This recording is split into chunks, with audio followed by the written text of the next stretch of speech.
क्या पोशाक किसी की शख्सियत की पहचान होती है? ये सवाल इसलिए क्योंकि इन दिनों एक फिल्म अभिनेत्री अपनी पोशाक के चलते सोशल मीडिया में ट्रोल हो रही है और विरोधी खेमे के लोग उसका जमकर मजाक उड़ा रहे हैं। इस अभिनेत्री का नाम है अर्चना गौतम, जिसने राजनीति में कदम रखकर जैसे बहुत से लोगों को ललकार दिया। दरअसल अर्चना गौतम मिस बिकिनी के नाम से जानी जाती हैं और उन्होंने कई फिल्मों में हुस्न और हुनर का जलवा बिखेरा है। लेकिन जब उसने राजनीति में कदम रखा तो सफेद पोश बिलबिलाने लगे, बिकनी बिकनी अकबकाने लगे। हम जानते हैं कि राजनीति सफेद पोशों की दुनिया है। जो भीतर से जितना काला है वह ऊपर से उतनी ही सफेदी पोत कर समाज में डोर टू डोर घूमता है।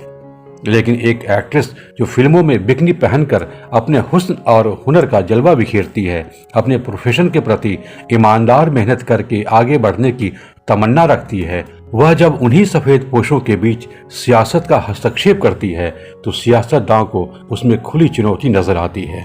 लिहाजा उस पर हमलों के तीर छोड़े जाने लगते हैं और सोशल मीडिया की ट्रोल सेना हुआ हुआ करती हुई उसके पीछे पड़ जाती है।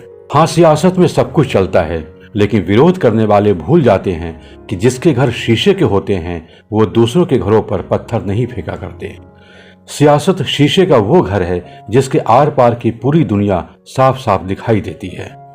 हैरत तो यह है कि जिस सियासत के मंच पर इसी फिल्मी दुनिया से तमाम छोटे बड़े कलाकार मौजूद हैं, वहां एक अभिनेत्री के प्रति ऐसी सोच रखना निहायत ही शर्मनाक है।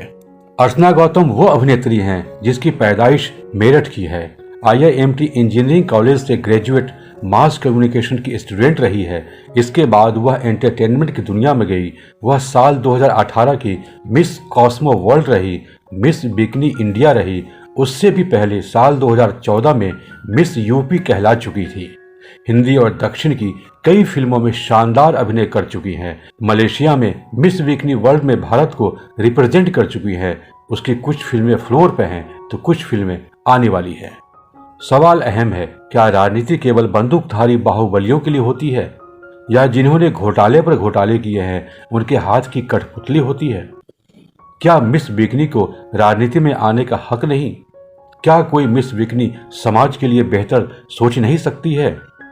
सवाल यह भी है, जब जंगल की दस्यु संसद में कदम रख सकती है, जेल जाने वाले घोटालेबाज सदन में छा सकते हैं, एक अंगूठा छाप मंत्री बन सकता है, तो एक बिकनी गर्ल साड़ी पहनकर चुनाव क्यों नहीं लड़ सकती?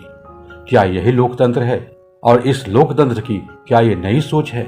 इस सवाल का कोई जवाब हो तो इस वीडियो के कमेंट बॉक्स में जरूर लिखिएगा और देखते रहिए पिक्चर प्लस यानी जिंदगी का बायोस्कोप।